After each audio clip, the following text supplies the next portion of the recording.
எல்லாருக்கும் தெரிஞ்ச இன்வெஸ்ட்மெண்ட் தான் ஆர்டி, ரெக்கரிங் டெபாசிட், பேங்க்லேயோ போஸ்ட் ஆஃபீஸ். ஸோ இது கண்டிப்பாக யாராக இருந்தாலும் ஒரு போஸ்ட் ஆஃபீஸாக தெரிஞ்சிருக்கும், இல்லை நம்ம பேங்க், ஒரு எஸ்பிஐயோ இந்தியன் பேங்க், உங்களுக்கு தெரிஞ்ச ஏதோ ஒரு பேங்க் அக்கௌண்ட் ஓப்பன் பண்ணியிருப்பீங்க. இதனால் எனக்கு பெரிய பணம் சேருமா அப்படின்னா 500 ரூபா போட்டால் ஒரு வருஷத்தில் பெருசாக இருக்காது. பட் உங்களால் ஒரு 6000 ரூபாய் சேர்க்க முடியுது அப்படின்றது ஒரு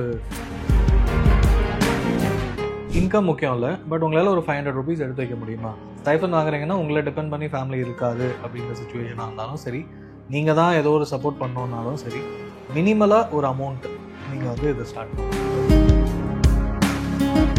ஈஸியாக ஜெப்டோ மாதிரியான இதெல்லாம் வந்தோடனே உடனே 10 மினிட்ஸில் உங்களுக்கு நினச்சதை மொபைலில் வாங்க முடியும். அதை கொஞ்சம் தள்ளி போட்டு உங்களால் பர்ச்சேஸ் பண்ண முடியும் அப்படின்னா அப்போவே வந்து உங்களால் நிறைய பணத்தை சேர்க்க முடியும். சேவிங்ஸ்ன்ற மைண்ட் செட் வந்து உங்களுக்கு வந்துடும். மியூச்சுவல் ஃபண்ட் கம்பெனியும் இந்த வருஷம் நம்ம போட்ட கம்பெனிஸில் நிறைய டிவிடெண்ட்ஸ் வந்திருக்கு, அதை உங்களுக்கு டிஸ்ட்ரிபியூட் பண்ணுறேன் அப்படின்னு சொல்கிறது தான் டிவிடெண்ட் ஆப்ஷன்.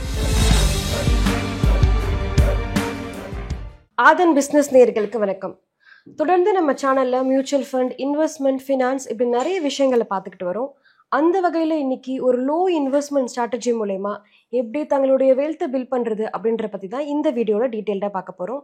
அதுக்காக இன்னைக்கு நம்ம கூட ஜாயின் பண்ணியிருக்காரு ஃபினான்ஷியல் எக்ஸ்பர்ட் கணேசன் திரு அவர்கள். வாருங்கள் பேசலாம். வணக்கம் சார். வணக்கம். எப்படி சார் இருக்கீங்க? நல்லா இருக்கேன் சார். இப்போ எல்லாருமே சொல்கிற ஒரு விஷயம்னா, நான் ஒரு நார்மலான ஒரு ஜாப்க்கு போகிறேன், எனக்கு வந்து என்னோட வெல்த்தை பில்ட் பண்ணணும்னு ரொம்ப ஆசையாக இருக்குது, ஆனால் வந்து நான் ஒரு ஹையான ரிஸ்க்கை எடுக்க விரும்பலை அப்படின்னு சொல்கிறாங்க. இப்படிப்பட்டவங்களுக்கு உங்களோட ரெக்கமெண்டேஷன் எப்படியா இருக்குது சார்? எல்லாருக்கும் தெரிஞ்ச இன்வெஸ்ட்மெண்ட் தான் ஆர்டி, ரெக்கரிங் டெபாசிட், நம்ம பேங்க்லேயோ போஸ்ட் ஆஃபீஸ். ஸோ இது கண்டிப்பாக யாராக இருந்தாலும் ஒரு போஸ்ட் ஆஃபீஸாக தெரிஞ்சிருக்கும், இல்லை நம்ம பேங்க், ஒரு எஸ்பிஐயோ இந்தியன் பேங்க், உங்களுக்கு தெரிஞ்ச ஏதோ ஒரு பேங்க் அக்கௌண்ட் ஓப்பன் பண்ணியிருப்பீங்க.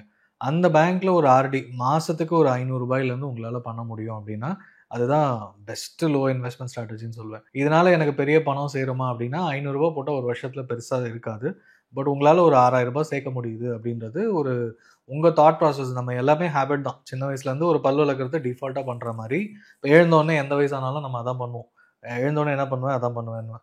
அதே மாதிரி ஒரு மைண்டுக்குள்ளே ஒரு இன்கம் ஜென்ரேட் பண்ணுறோம், ஒரு கெரியர் ஸ்டார்ட் பண்ண உடனே உங்களால் முடிஞ்சது, எனக்கு 5000 தான் சம்பளம் 10,000 தான் சம்பளம், ஏன்னா இப்போ தான் ஸ்டைஃபன் வாங்க ஆரம்பிச்சிருக்கேன், கெரியர் ஸ்டார்ட் பண்ணியிருக்கேன் அப்படின்னும் போது இன்கம் முக்கியம் இல்லை. பட் உங்களால் ஒரு 500 ருபீஸ் எடுத்து வைக்க முடியுமா? ஸ்டைஃபன் வாங்குறீங்கன்னா உங்களை டிபெண்ட் பண்ணி ஃபேமிலி இருக்காது அப்படின்ற சுச்சுவேஷனாக இருந்தாலும் சரி, நீங்கள் தான் ஏதோ ஒரு சப்போர்ட் பண்ணணுன்னாலும் சரி, மினிமலாக ஒரு அமௌண்ட் நீங்கள் வந்து இதை ஸ்டார்ட் பண்ணலாம்.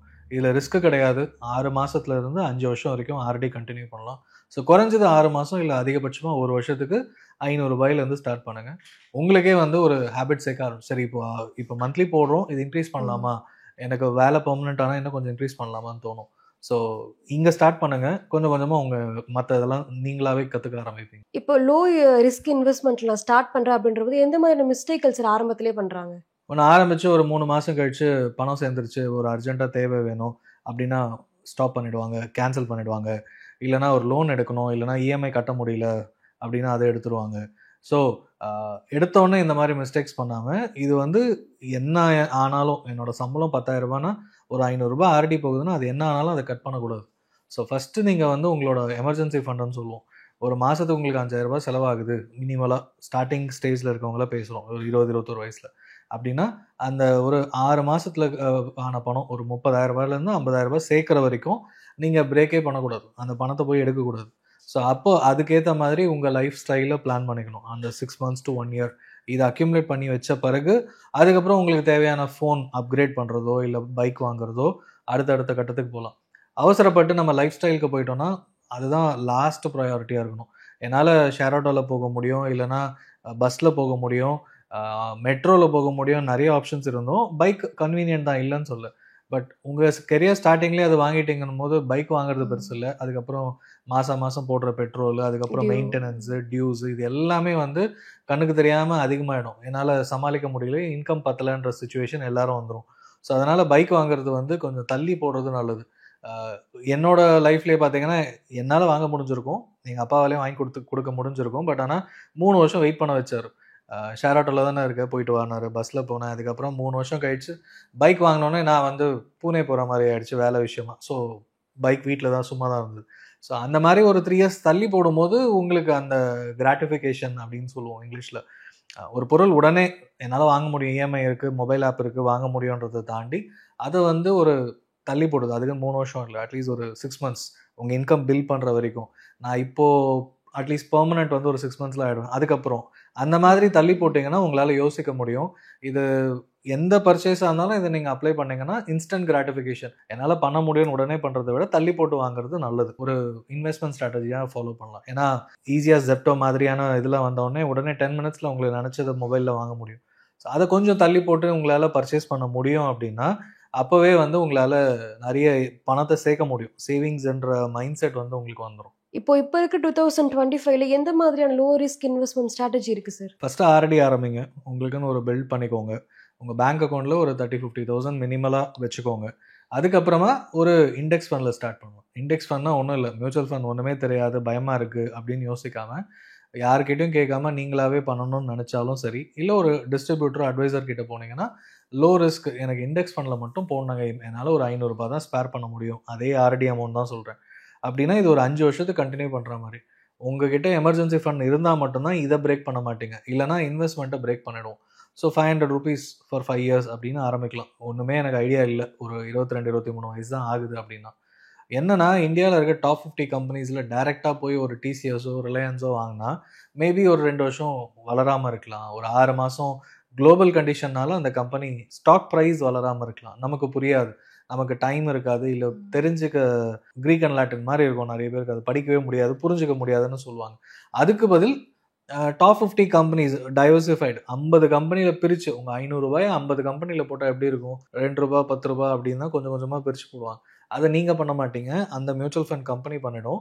அண்ட் இன்னொன்று இருக்கிறதுல டாப் 50 கம்பெனிஸ்னும் போது, இந்தியாவிலே டாப் 50 கம்பெனிஸ்னும் போது ஒரே நாளில் காணா போகாது, பணத்தை எடுத்துகிட்டு ஓட முடியாது, அந்த மாதிரி பயப்பட வேணாம். ஸோ ஒரு டாப் 50 கம்பெனிஸில் பிரித்து போட்டோன்னா நடுவில் ஒரு 1வது கம்பெனி வந்து 100வது கம்பெனியாக வேல்யூ குறையுது அப்படின்னாலும் அந்த இன்னொரு கம்பெனி டாப் 50ல் வந்துடும். ஸோ அதனால் நம்ம அந்த பயமே வேணாம்.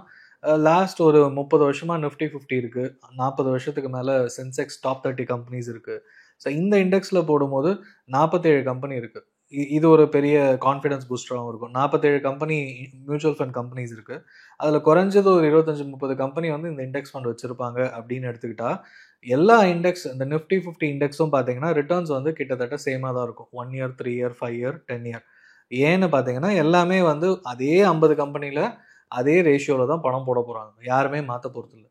அண்ட் ஃபீஸ் கம்மி. இப்போ நீங்கள் ஒரு இன்சூரன்ஸ் கொடுக்குறீங்கன்னா சார்ஜஸ் இருக்கும், எஃப்டினா உங்களுக்கு இவ்வளோ தான் ரிட்டர்ன்ஸ் ஃபிக்ஸடு, அண்ட் இன்சூரன்ஸ் போட்டிங்கனாலும் ஃபிக்ஸட் ரிட்டர்ன்ஸ் இருக்கும். யூலிப்னா எவ்வளோ வரும் தெரியாது, ஃபீஸ் போகும்.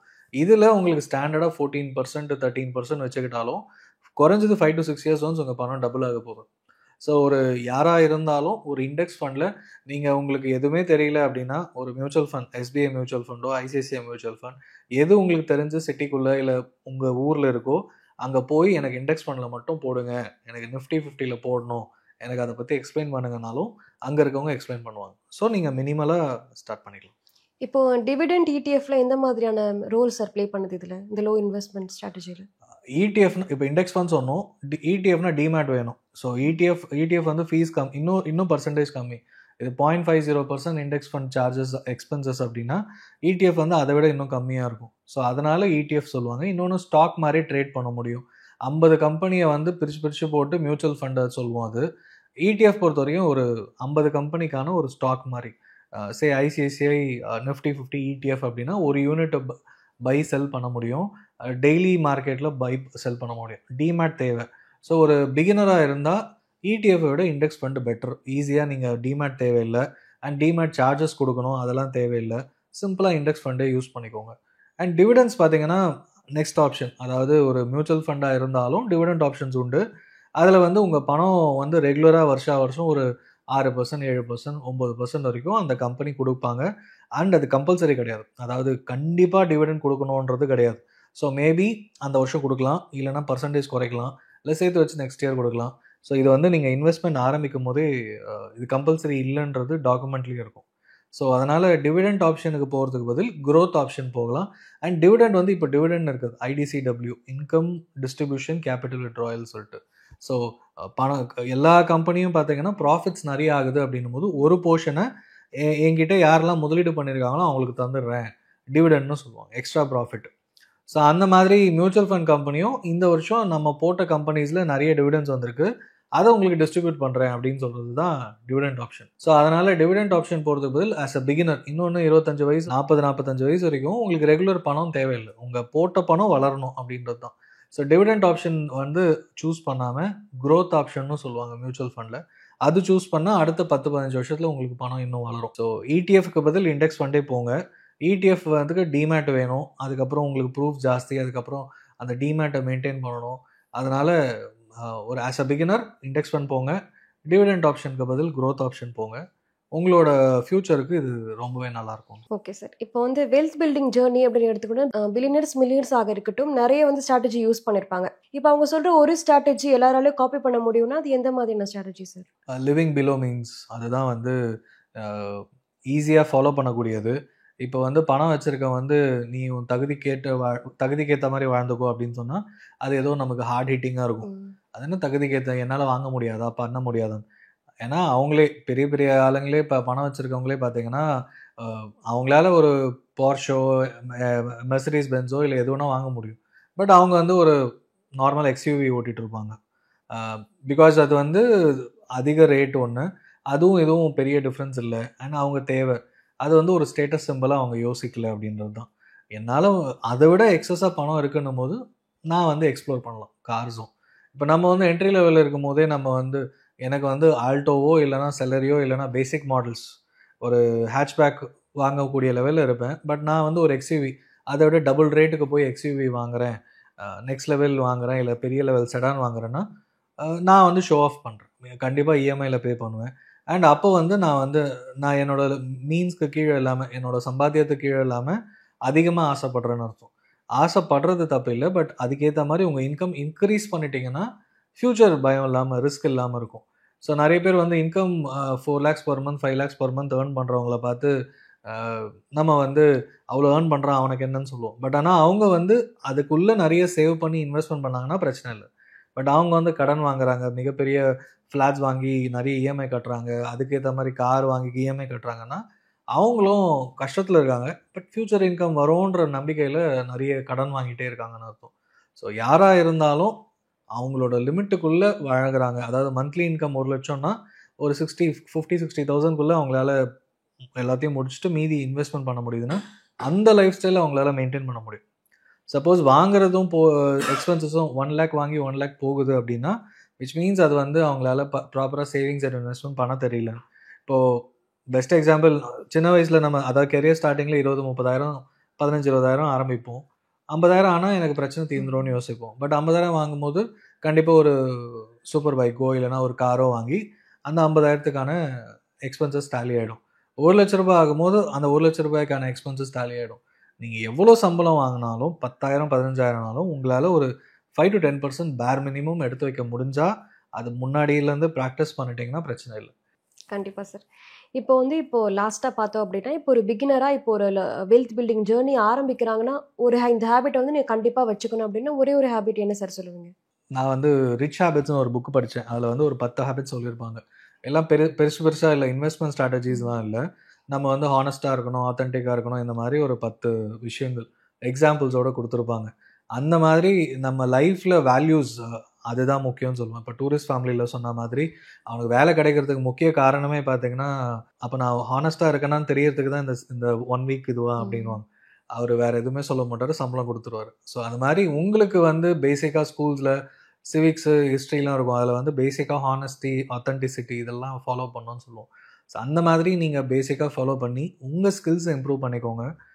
எந்த கெரியராக இருந்தாலும் ஒரு பேசிக் ஸ்கில் வந்து எக்ஸ்ட்ரா அடிஷ்னலாக 1 வருஷம் கற்றுக்க முடியும், அதை இம்ப்ரூவைஸ் பண்ணிகிட்டே இருக்க முடியும்னா கண்டிப்பாக உங்கள் கெரியரில் உங்கள் இண்டஸ்ட்ரியில் நீங்கள் ஸ்டாண்ட் அலோனாக இருக்கணும். அதுக்கு என்ன மெனக்கெடணுமோ நீங்கள் ஹார்ட் ஒர்க் பண்ணி தான் ஆகணும் இப்போ இருக்கிற காலகட்டத்தில். ஏன்னா ஏஐ வந்த பிறகு நிறைய ஒர்க் ஃபோர்ஸ் வெளியில் போயிட்டாங்க, வேலை போயிடுச்சு. ஈஸியாக ஒன்றும் இல்லை, நேற்று ஒரு ட்ரைனிங் நாங்கள் அட்டென்ட் பண்ணேன். அதில் பார்த்தீங்கன்னா என்னோடய ரெஸ்யூம் மாதிரி நான் என்ன பண்ணுறேன்னு சொல்கிறது ஏஐ பில் பண்ணி ChatGPT கொடுக்குது. அதை போஸ்டராக கொடுன்னா போஸ்டராகவே கொடுத்துருது. நான் வந்து ஒரு கிராஃபிக் டிசைனர் கிட்ட கொடுத்தாலும் நான் நினச்சதை கொடுக்க முடியும், என்னால் வாங்க முடியுமான்னு தெரியாது. ஸோ அப்போ நான் ஒரு கிராஃபிக் டிசைனர் போய் அப்ரோச் பண்ண வேண்டிய அவசியமே இல்லாமல் போகுது. ஸோ அந்த மாதிரி நீங்கள் வந்து ஒரு கிராஃபிக் டிசைனர் இருந்தால் இந்த காலகட்டத்துக்கு ஏற்ற மாதிரி என்ன பண்ண முடியும் அப்படின்றத யோசிக்கணும். ஸோ ஒவ்வொரு கெரியரையும் அந்த simple skill improvement as well as life skills வந்து இப்போது கண்டிப்பாக மெயின்டைன் பண்ணி ஆகணும். அட்லீஸ்ட் கெரியருக்காகவே வெல்த் கிரியேஷனுக்காகவாது அதெல்லாம் ப்ராக்டிஸ் பண்ணி தான் ஆகணும் எல்லோரும். கண்டிப்பாக சார். இப்போ இருக்க 2025ல ஒரு லோ இன்வெஸ்ட்மெண்ட் ரிஸ்க் ஸ்ட்ராட்டஜி மூலயமா எப்படி வெல்த்தை ரொம்ப